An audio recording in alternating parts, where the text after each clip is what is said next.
Hello बच्चों, कैसे हैं आप लोग। उम्मीद करती हूँ कि आप एकदम ठीक होंगे। और अब हम अपनी वर्कशीट 18 के साथ यहाँ आपके साथ हैं, जिसमें हम पढ़ रहे हैं पाठ वायु। वायु मतलब एयर। हम देखते हैं कि मौसम जो है वो किसी भी एक स्थान की ऐसी परिस्थितियाँ होती हैं जहाँ आप देखोगे कुछ कुछ बदलाव होते रहते हैं। कभी धूप है, कभी सर्दी है, कभी बरसात है। तो यहाँ पर हम मौसम और जलवायु ये क्या है इन दोनों को समझेंगे। तो मौसम किसे कहते हैं? तो किसी एक नियत स्थान की नियत समय पर वायुमंडल की जो स्थिति होती है, यहाँ पर हम देख रहे हैं, उसको हम मौसम कहते हैं। इसके बाद हम देखेंगे इसमें कभी भी परिवर्तन हो सकता है। आपने देखा होगा सुबह के वक्त आपको अच्छा लग रहा होगा, ठंड लग रही होगी, पर दोपहर के वक्त हो सकता है बहुत तेज़ धूप होने की वजह से आपको गर्मी लगे। यहाँ पर हम देखेंगे मौसम में परिवर्तन छोटे अंतराल में होता है, यानी छोटे छोटे थोड़े समय के बाद मौसम गर्म या ठंडा या फिर बारिश आ सकती है। जैसे अभी धूप का निकलना, थोड़े समय के बाद बारिश होना, ये क्या है बच्चों? ये मौसम को ही दर्शाते हैं। लेकिन जब हम बात करते हैं जलवायु की, तो जलवायु की जब हम बात करेंगे तो जलवायु का मतलब होता है एक लंबे समय तक जब किसी एक स्थान पर मौसम की एक ही स्थिति बनी रहती है। लंबे समय, दीर्घकाल का अर्थ है यहाँ पर बच्चों लंबे समय। दीर्घकाल का मतलब है लंबे समय तक जब एक ही स्थिति बनी रहती है तो हम उसको जलवायु कहते हैं। जलवायु एक लंबे समय में होने वाली प्रक्रिया है, लगभग 25 वर्ष या उससे ज़्यादा तक। जलवायु में परिवर्तन होने के लिए कई बार दशक लग जाते हैं। दशक यानी 10 वर्ष का समय लग सकता है। जैसे भारत की जलवायु मानसूनी प्रकार की है, यानी हमारे यहाँ पर बरसात का जो है आना बहुत ज़्यादा कॉमन होता है। अब आपको क्या करना है, आपके क्रियाकलाप को देख लेते हैं। आपने क्या करना है बेटा, आप अपने शहर का तापमान किस प्रकार जानते हैं, आपको ये पता करना है। और मौसम का पूर्वानुमान, पूर्वानुमान मतलब पहले से आपको पता चल जाता है कि आप जो है आज छाता लेकर बाहर निकलिए या छतरी लेकर बाहर निकलिए, या फिर आप जो है रेन कोट पहन करके बाहर निकलिए, या फिर आज बहुत ज़्यादा सर्दी होने वाली है तो आप अच्छे से अपने आप को ढक कर निकलिए। तो आपको ये किस प्रकार ये जानकारी मिलती है, कौन आपकी सहायता करता है, ये आपको क्रियाकलाप 1 में आपको बताना है। चलो बच्चों, हम समझेंगे कि मौसम को प्रभावित करने वाले कारक कौन कौन से हैं, यानी किससे मौसम प्रभावित होता है। पहला है तापमान, दूसरा है वायुदाब, और तीसरा है पवन, और चौथा है आर्द्रता। हम पहला समझते हैं वायु में मौजूद जो ताप और शीतलता के परिणाम होते हैं, यानी कि गर्म, ताप मतलब गर्म, शीतल यानी ठंडा। इसको हम नाप कर जब देखते हैं तो इसको हम तापमान कहते हैं।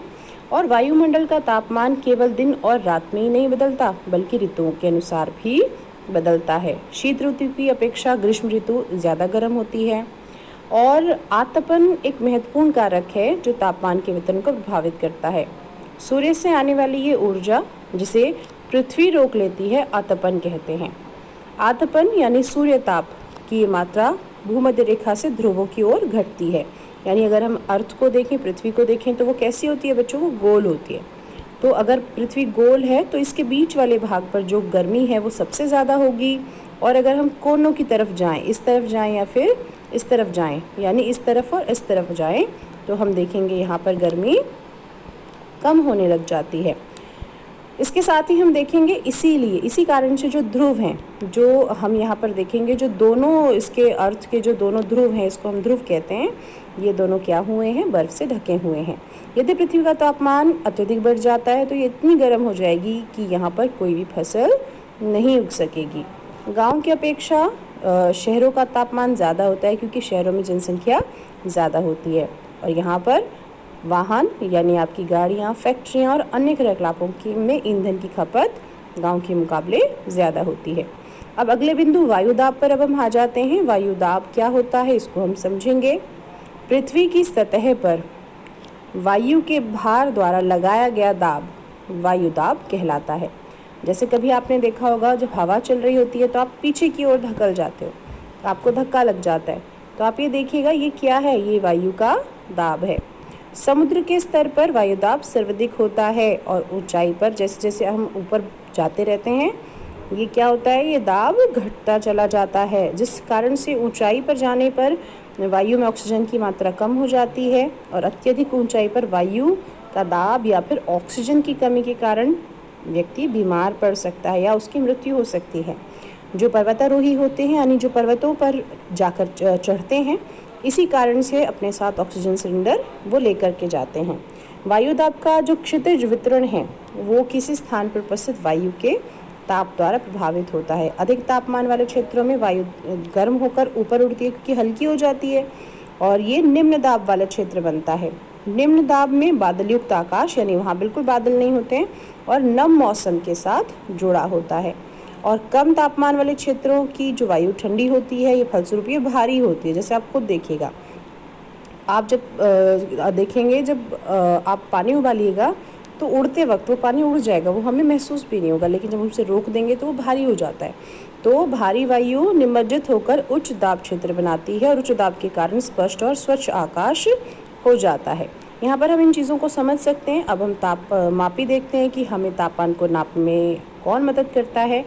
तो इसका उपयोग तापमान को मापने के लिए होता है और तापमान को मापने की जो इकाई है बच्चों वो डिग्री सेल्सियस है। क्या है वो? Degree Celsius. और वायुदाब मापी यानी वायु को मापने का जो ये उपकरण है इसको हम वायुदाब मापी कहते हैं और इसका उपयोग वायु के दबाव को नापने के लिए होता है। तो बच्चों क्रियाकलाप क्या है? अगले सप्ताह के तापमान को लिखिए और उसमें होने वाले परिवर्तन आप अपनी नोटबुक पर ज़रूर नोट डाउन कीजिए। और यहाँ पर ये हैं आपसे दिए हुए कुछ प्रश्न हैं। आपको प्रश्न 1 कहा गया है, भूमध्य रेखा से ध्रुवों की तरफ जाने पर आतपन की मात्रा क्यों घटती है? और दूसरा है गांव की अपेक्षा शहरों में तापमान अधिक क्यों होता है? और तीसरा है ठंडे क्षेत्रों में किस प्रकार का वायुदाब जो है किस प्रकार का होता है? तो ये आपको करना है, समझना है और आप अपनी वर्कशीट करके ग्रुप में भेजिए। Thank you.